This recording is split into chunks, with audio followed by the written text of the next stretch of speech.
الحمدللہ رب العالمین، کمالات و خوبیاں اللہ کے لیے ہے۔ بعض مفسرین نے ترجمہ کیا ہے سب تعریف ہے خدا کو سزاوار۔ اول تو تعریف سے تعبیر کرنا ٹھیک نہیں ہے، کیونکہ تعریف سو بھی ہوتی ہے، تعریف حسن بھی ہوتی ہے، اور پھر سزاوار کا لفظ باری تعالیٰ کے لیے استعمال کرنا موزون نہیں ہے، کیونکہ سزاوار کا معنی مجرم بھی آتا ہے۔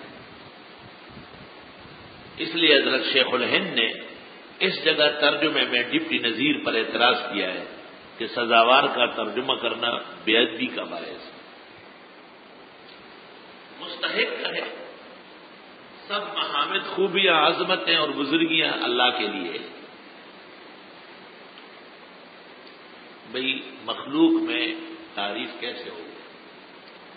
جو آج موجود ہے کچھ مدت بعد غیر موجود ہوگا، جو آج جوان ہے کچھ دنوں بعد بوڑھا ہوگا، جو آج بوڑھا ہے کچھ دنوں بعد قبر میں ہوگا، جو آج حسین ہے وہ کچھ دنوں بعد بدصورت ہو جائے گا۔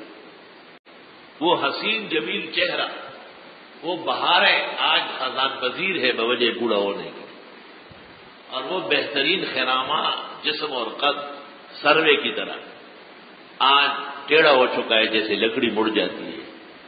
جب پیری اور بڑھاپا آ جاتا ہے تو رستم کے متعلق مشہور ہے کہ وہ پانی پینا چاہتا تھا، مٹکا پڑا ہوا تھا، اتفاق سے کوئی خادم نہیں ہے، خادموں کے تو بہت کام ہوتے ہیں، وہ تو جہاں ذرا ترنے والا دیکھ کے وہاں بھاگ جاتے ہیں۔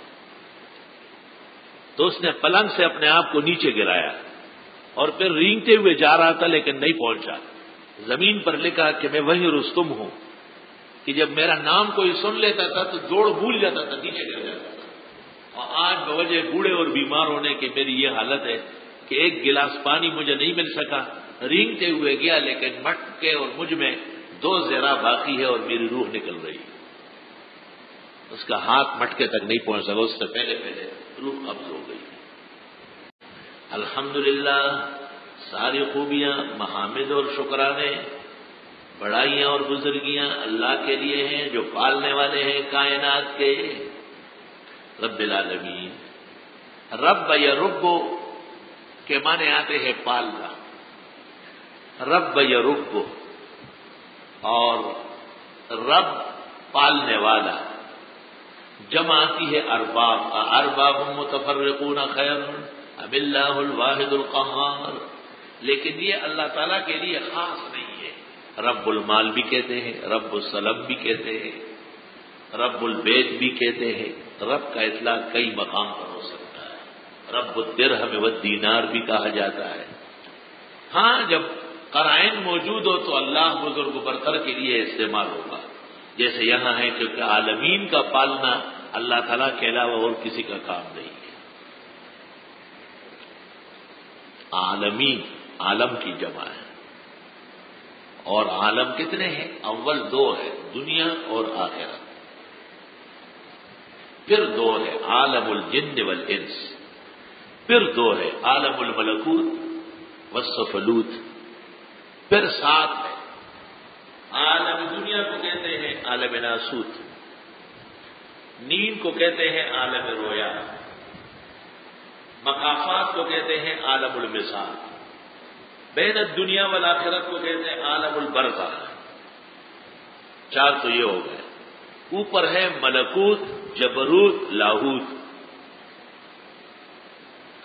اے طاہر لاہوتی، اس رزق سے موت اچھی ہو جس رزق میں آتی ہو پرواز میں کوتاہی۔ مشہور ہے کہ العوالم 7، عالم کل 7 ہے، وہ اس طرح ہے، 4 یہ ہو گئے اور 3 بالائی ہو گئے۔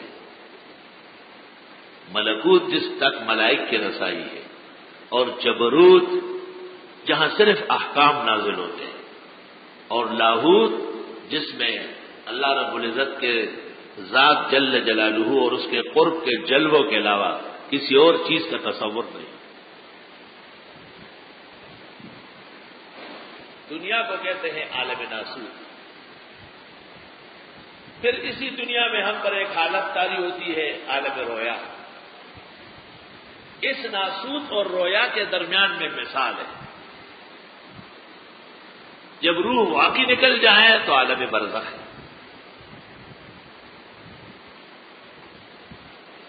عالم الناسوت رویا مثال برزخ. کچھ حصے دنیا میں ہیں، کچھ حصے عقبا میں ہیں. تو عالم الدنیا اور عالم الآخرہ کہیں کہیں مشترک ہو جاتے ہیں.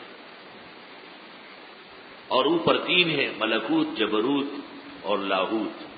تو العوالم سبع. یہ تو جو مناطق نے کہا ہے، صدر الدین شیرازی نے الاسفار میں لکھا ہے. ورنہ تو اللہ کی مخلوق وما یعلم جنود ربک الا هو، اللہ تعالیٰ کے علاوہ کوئی اور جان ہی نہیں سکتا ہے. کیونکہ کتابوں میں لکھا ہے، اس لیے آپ کو بھی سنا دیا.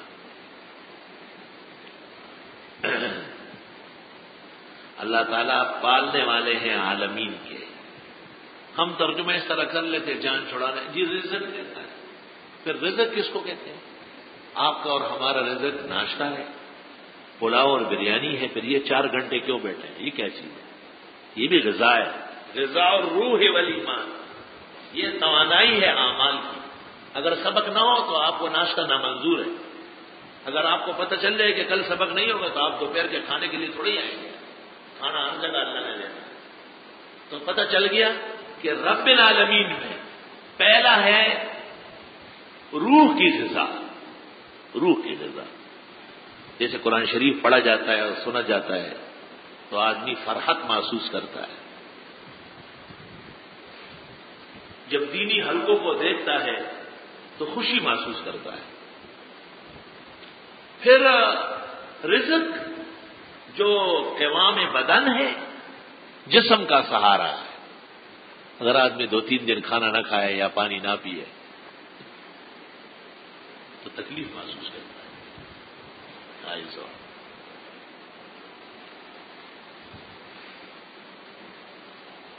اور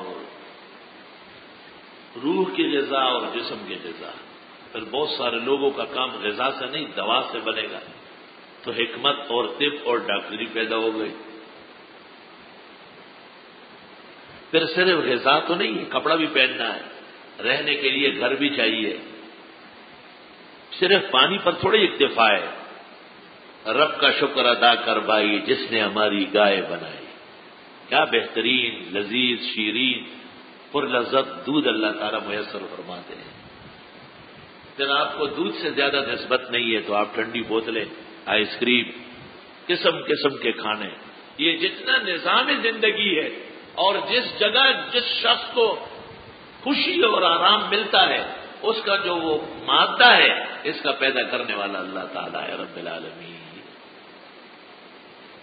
اللہ اکبر. غریب اور مسکینوں کا اور طرح رزق ہے، متوسط طبقے کا اور طرح ہے، مالداروں کا اور طرح ہے.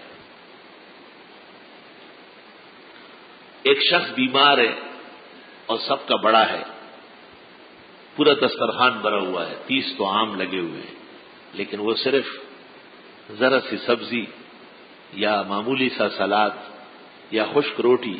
کیوں؟ بقیہ چیزوں کی اجازت نہیں ہے. طبیعت اس کی خراب ہو جائے گی.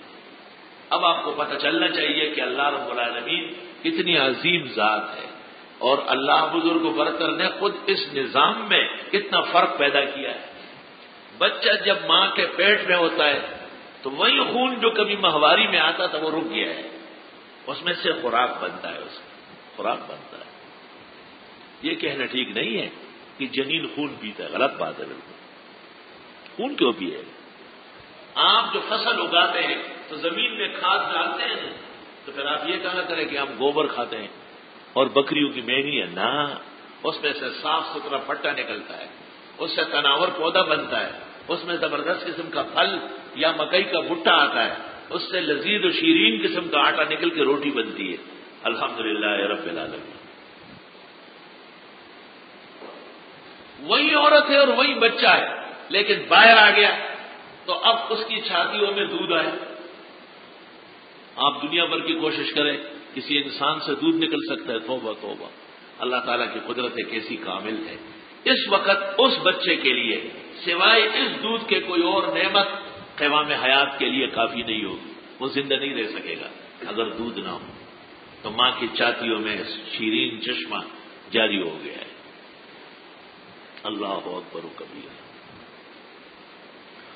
اب وہ ایک آدمی سفر پر جا رہا تھا۔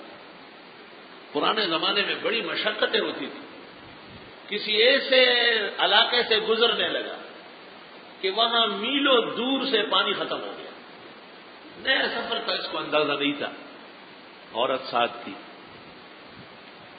جب کافی چلے گئے اب پانی نہیں ملا تو وہ عورت کا منہ خشک ہو گیا، اور اس نے میاں کو کہا کہ میرا آخری وقت ہے، مجھے بیٹھنے کی اجازت دے دو۔ بیٹھ گئی اور لیٹ گئی، انتقال ہو گیا۔ یہ ایک دن دو دن وہاں بیٹھا رہا، کوئی نہیں آیا، اس سے اور کچھ بنا نہیں تو اس کی لاش لے کر کے پہاڑ کے نیچے رکھ لیا، اور اس کا باہر کا جو راستہ تھا وہ پتھروں سے بند کر لیا، غار سا تھا، اور یہ روانہ ہو گیا۔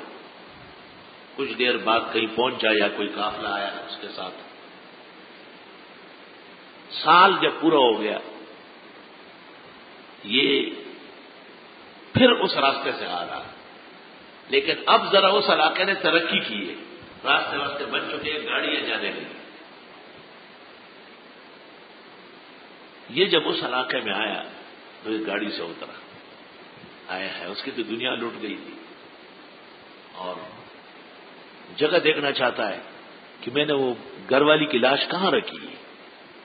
اس نے ایک جگہ پہاڑ کے نیچے دیکھا کہ ایک چھوٹا سا بچہ وہ نقل و حرکت کر رہا ہے۔ اس کو یاد تو تھا کہ بیوی حاملہ تھی۔ یہ آہستہ آہستہ آیا، اس کو جو بچے نے دیکھا تو وہ دوڑنے لگا، تو جنگلی ہو چکا تھا۔ یہ قریب آیا بڑی مشکلوں سے، اور لوگوں کو ساتھ کر کے اس بچے کو پکڑا، اور وہ مری ہوئی خاتون جس طرح اس نے رکھی ہے اسی طرح پڑی ہوئی ہے، اور اس کی جو چھاتیاں ہیں وہ باقاعدہ تازے دودھ سے بھری ہوئی۔ یہ اور پورا قافلہ سر بسجود ہوا کہ اللہ واقعی رب العالمین آپ ہے۔ اس بچے کی زندگی کے لیے مری ماں میں چھاتی کے اندر چشمہ برقرار رہتا ہے، کون اس سے پوچھتا ہے؟ لا یسأل عما یفعل۔ اور اس شیخ نے جب درس میں یہ بیان کیا تو کافی دیر تو رویا، رونے کے بعد کہا کہ وہ بچہ میرا یہ کلاس میں بیٹھا ہے، کہا ہوا زمیلکم الآن، تمہارے ساتھ دراسہ میں ہم سبق ہے، یہ بیٹھا ہوا ہے، اس کی ماں کو درخت کے نیچے، پہاڑ کے نیچے میں چھوڑ کے آیا، اور یہ اس سے پیدا ہوا۔ پیدا ہونے کے بعد بچہ کس طرح ہوتا ہے، کس طرح وہ اس طرف گیا، خدایا تیری قدرت کتنی کامل ہے، اور کس طرح اس نے وہ تھن پکڑ لیا مری ماں کا، اور جتنی دیر تک بچے کو، جتنے مہینے تک دودھ کی ضرورت ہے، مرے ہوئے جسم کے اندر چشمہ جاری ہے۔ اللہ تعالیٰ جیسے کون ہے؟ رب وہی ہے، اور عالمین کو وہی پال رہا ہے۔ موسیٰ علیہ السلام ایک دفعہ اچانک کوہ طور روانہ ہو گئے۔ موسیٰ علیہ السلام کے ساتھ اللہ تعالیٰ کا یہ برتاؤ تھا کہ جب کوئی خاص موقع ہوتا تو حضرت شرق طور چلے جاتے بجانب ایمن طور، اور وہاں سے باقاعدہ اللہ رب العالمین کے پیغامات آواز کی شکل میں موسیٰ علیہ السلام پر آتے، کلام الہی سنتے۔ وَكَلَّمَ اللَّهُ مُوسَىٰ تَكْلِيمًا۔ موسیٰ علیہ السلام یکدم روانہ ہو گئے، شوق باری تعالی دامنگیر ہوا۔ جب وہاں پہنچے اور اللہ تعالیٰ کی طرف سے کلام کا نزول ہو رہا تھا تو اس سے پہلے بمقتضائے بشریت خیال آیا کہ ذرا راستے سے آ گیا، گھر چلے ہی جاتا، کچھ آٹے کا انتظام کر لیتا، گھر والوں کے لیے کھانے کا چند دن تو لگتے ہیں۔ اللہ بزرگ و برتر جو علیم بذات صدور ہے، اس کو تو پتا ہے۔ جیسے ہی موسیٰ علیہ السلام سے کلام شروع ہوا، کہا اے موسیٰ، یہ سامنے چٹان ہے، اس کو لاٹھی سے توڑو۔ موسیٰ علیہ السلام نے لاٹھی سے ضرب لگایا، وہ ٹکڑا ٹکڑا ہو گیا، درمیان میں ایک اور نکلا، کہا اس کو بھی توڑو، اس کو توڑا، ایک اور نکلا املح بالکل ہموار سا، کہا اس کو بھی توڑو، ایک پاؤں برابر نکلا، کہا اس کو بھی توڑو۔ جب اس کو توڑا تو اس میں سے کیڑا گر گیا، زندہ کیڑا، اور موسیٰ علیہ السلام کو اللہ تعالیٰ نے کہا کہ اے موسیٰ، یہ چھوٹی سی مخلوق آپ سے کوئی بات کرنا چاہتی ہے، آپ ذرا کان قریب کریں۔ موسیٰ علیہ السلام نے کان قریب کیا، اب وہ چھوٹی سی کیڑی اور جو پتھر سے نکلی ہے وہ پڑھ رہی ہے سبحان من یرانی ویعرف مکانی ویرزقنی ولا ینسانی. پاکی ہے اس اللہ کے لیے جو مجھے دیکھ رہا ہے اور میری یہ جگہ اس کو معلوم ہے, مجھے وقت وقت پر روزی پہنچاتا ہے. روح المانی میں ہے کہ وہ جو کیڑا تھا چھوٹا سا, تو فی فیہ نبت طری, اس کے منہ میں ہرا پتا ہے, وعلیہ تلن, اور اس کے اوپر شبنم کا قطرہ. یہ کھانا اور یہ پینا دونوں ہے, یہ کھاؤ اور یہ پیو جب پیاس لگے. سبحان من یرانی ویعرف مکانی ویرزقنی ولا ینسانی. الحمدللہ رب العالمین. اللہ اکبر و کبیرہ. رزق کا معاملہ, ضروریات کا معاملہ اللہ تعالیٰ نے اپنے ذمے لیا ہے, ورنہ علماء اور طلباء کا کیا بساط ہے, ان کی کیا آمدنی ہے, ان کے کتنے کارخانے اور فیکٹریاں ہیں. لیکن الحمدللہ کائنات کے رزق کا خلاصہ اور عطر وہ ان کو پیش کیا جاتا ہے. الحمدللہ, لا الہ الا اللہ.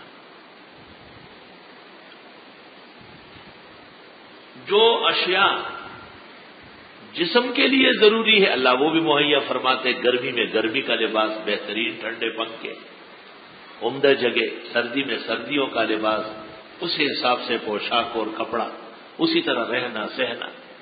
یونس علیہ السلام جب مچھلی کے پیٹ سے نکلے, مچھلی نے کنارے پہ آ کے قے کیا اور حضرت کا جسم بالکل زخمی ہو گیا تھا سارا. تو کہتے ہیں فوری طور پر انبتنا علیہم شجرۃ من یقطین, کدو کی بیلی اگ گئی وہاں. اب کدو کے پتوں میں یہ تاثیر ہے کہ وہ شعاعیں جذب کرتے ہیں, حضرت تک جانے نہیں دے رہا ہے. اور مفسرین نے لکھا ہے کہ ایک ہرنی, اس کا بچہ مر گیا تھا, وہ ادھر ادھر دوڑتی تھی, بہت دیوانی تھی. اچانک آ کر کے اس کو یہ شک ہوا کہ شاید یہی میرا بچہ ہے. اب بس اپنی چھاتیاں اس کے منہ میں دینا شروع کر دیا.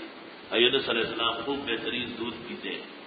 مشہور ہے کہ ہرنی کا جو دودھ پیے 40 دن تک قوام رہتا ہے. اتنی طاقتور چیز ہے, کیونکہ وہ میلوں لمبے پہاڑوں سے ایک پہاڑ سے دوسرے پہاڑ پہ چھلانگ مار کے جاتا ہے. اتنی طاقت ہے اس میں.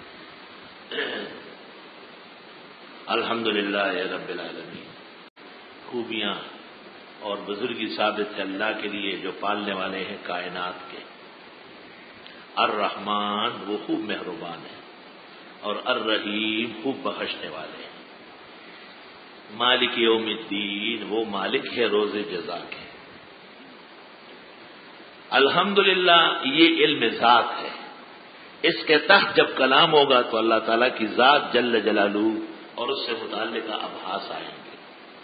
اور رب العالمین یہ اللہ تعالیٰ کے افعال ہے. اللہ رب العزت صفت تربیت, صفت ترزیق سے آراستہ ہے. اس کی شان کا کرشمہ ہے کہ صرف پیدا نہیں کرتا بلکہ اس کو پالتا بھی ہے. پھر پالتا کس کو ہے بابا؟ عالمین ہے, کائنات ہے. کائنات کا ترجمہ بھی مختصر ہے, اس کا حق ادا نہیں کرتا. جو کیا ہو تو جمع ہے عالم. کائنات تو اسی دنیا کو کہتے ہیں, اس کو آخرت کو تو کائنات نہیں کہتے. تو بعض اوقات اردو تعبیر پر اکتفا کیا جاتا ہے اس تسلیم کے ساتھ کہ یہ تعبیر کمزور ہے. الحمدللہ رب العالمین.